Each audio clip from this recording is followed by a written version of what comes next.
नाम गुम जाएगा, चेहरा ही बदल जाएगा, मेरी आवाज़ ही पहचान है कर याद रहे। जो इंसान अपने काम के बलबूते अपनी पहचान बना लेता है ना, वो धरती पे भगवान का अवतार ही होते हैं। सबका कहना है कि लता दीदी का निधन हो गया। कोई अलग अलग शब्दों में अलग अलग तरीके से इस लाइन को जो है परिभाषित करे। कोई कह रहे युग की समाप्ति हो गई है।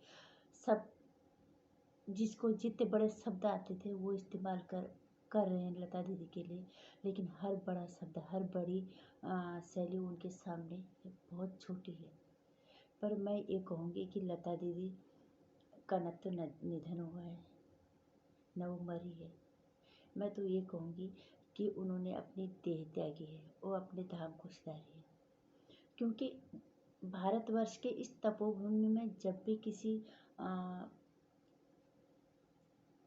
भगवान ने मानव रूप में जन्म लिया है, वो एक ही लिया है। चाहे वो भगवान राम हो, वो कृष्ण के रूप में हो, क्योंकि देवता रूपी जो अवतार होता है वो तो सिर्फ एक ही होता है। इसलिए वो लता दीदी थी, क्योंकि सरस्वती माँ ने साक्षात उनके रूप में भारत में जन्म लिया, भारतवर्ष में जन्म लिया था। भारत माँ कहें या भारत माँ की बेटी कहें या साक्षात सरस्वती माता कहें, सब एक ही में समाहित होती है। लता दीदी उस को हम सरस्वती माँ का अवतार ही कहेंगे, क्योंकि उनके जैसा कोई नहीं हुआ। बहुत आते हैं लोग, जैसी कोई आ जाता है, छा जाता है, तो उसके जैसे 50 और हो जाते हैं, लाखों और हो जाते हैं। लता दीदी ही एक ऐसी शख्सियत है, एक महान हस्ती, जो जिनको किसी ने कोशिश तो सबने की उनके जैसा बनने का। उनसे उनसे प्रेरणा लेके लोगों ने बहुत कुछ सीखा, बहुत उन्हें अपना करियर बनाया, लेकिन लता दीदी जैसा कोई नहीं बन पाया, क्योंकि ये बहुत मुश्किल है। क्योंकि भगवान का अवतार सिर्फ एक ही होता है। भगवान से हम सिर्फ सीख सकते हैं, उनके पच्चीनों पे चल सकते हैं, लेकिन भगवान बनना एक मानव के बस की बात नहीं है। वो वही बन सकता है जो मानव रूप में, जिसने भगवान ने मानव रूप में अवतार लिया हो। लता दीदी ने साक्षात सरस्वती की माँ के रूप में अवतार लिया था। मानव रूप में अगर भगवान भी आए हैं तो अब विवादों से तो वो भी नहीं बचे हैं। इंसानी रूप में अगर देखा जाए, छोटी मोटी जो विवाद होते हैं होते ही के अलावा लता दीदी कभी किसी बड़े विवाद में नहीं फंसी। इतनी मिठास उनकी आवाज़ में, इतना उनका मीठा उनका व्यवहार, और इतना प्यार भारत माँ के लिए उनके दिल में, और कितने ही लोगों ने उनको अनुसरण करके अपना करियर बनाया होगा। वो साक्षात सरस्वती माता थी। अतुलनीय है उनका योगदान भारतवर्ष के लिए।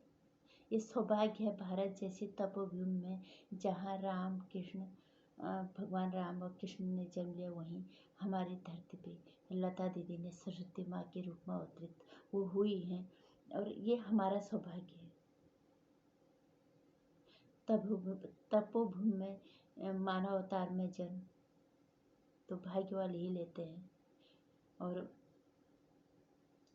ये हमारा सौभाग्य था कि लता दी जो है वो सरस्वती रूप में, माता के रूप में उन्होंने इस भारतवर्ष में हमारे लिए जन्म लिया।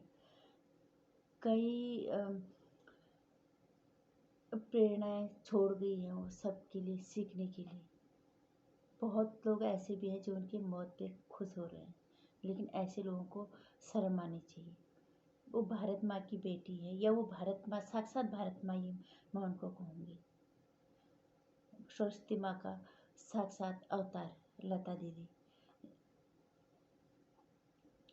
अगर खुशी किसी को होना है तो उन लोगों की मौत पे खुश होना चाहिए, जो कि इस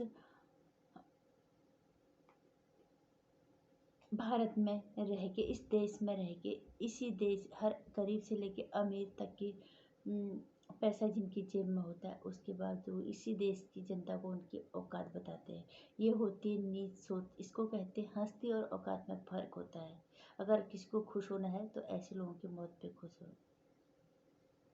बहरहाल मैं कहूँगी कि लता दीदी दोबारा जैसा दोबारा कम से कम फिर इंडस्ट्री में नहीं हो सकता कहीं पे भी, क्योंकि भगवान का अवतार एक ही बार होता है। वो कभी कभी जन्म लेते हैं, भगवान हर बार अवतार नहीं लेते। जब जरूरत होती है धरती में किसी रूप में भगवान को आने की, तो उस तब भगवान जी इस धरती में आते हैं। वही रूप लता दीदी का था, सरस्वती माँ के रूप में बहुत कुछ देखे गई है। सरस्वती माँ के रूप में इस खासकर भारत को, पूरी दुनिया को ही दिया है। कोई कोना ऐसा नहीं होगा जो उनकी जादू से बच पाया हो। उनका व्यवहार, उनकी आवाज़, हर चीज़,